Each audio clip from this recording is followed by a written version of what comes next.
Yes ఖచ్చితంగా prestigious గా తీసుకుంది టీడీపీ. అంటే ఇది నా డైలాగ్ కాదండి. అదే నేను స్టార్టింగ్ లోనే చెప్పినట్టుగా పాము చిన్నదైనా పెద్ద కర్రతో కొట్టాలనే సూత్రాన్ని ఖచ్చితంగా టీడీపీ ఫాలో అవుతోంది. అంటే వచ్చిన అవకాశాన్ని ఉపయోగించుకోవాలనుకుంటోంది.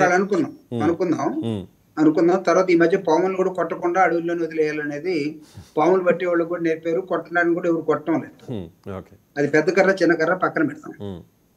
సో దీన్ని ప్రతిష్టాత్మకంగా తీసుకున్న నేపథ్యాన్ని చూసినప్పుడు are you really going to represent ఒక డెమోక్రటిక్ గా మీరు ఉండి రిప్రజెంట్ చేయదలుచుకున్నారా రిప్రజెంటేషన్, లేకపోతే దౌర్జన్యపూరితంగా రాదలుచుకున్నారా? మీరు ఇందాక ఒక మాట వైసీ టీడీపీ ఎమ్మెల్సీని కూడా హౌస్ అరెస్ట్ చేసినట్టు ఎక్కడో చూశానండి అని. అంటే ఎక్కడో చూడటం కాదు, భూతత్వంలో పెట్టి చూడటం కాదు, మీరు ప్యారలల్ గా ఉన్నారా లేదా? మీరు అక్కడ ఓడిపోతామా గెలుస్తాం అనేది మనకి సాయంత్రం 7 గంటల తర్వాత ఆల్మోస్ట్ మనకి ప్రజానాడి తెలిసిపోతుంది. రేపో ఎల్లుండో మనకి రిజల్ట్ పక్కన పెడదాం.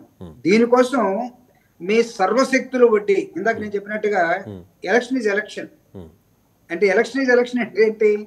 ప్రజల చేత ఓట్లు వేయించి ప్రజలు ఫ్రీ అండ్ ఫెయిర్ గా వచ్చి దానిలో కంటెస్ట్ చేసే విధానాన్ని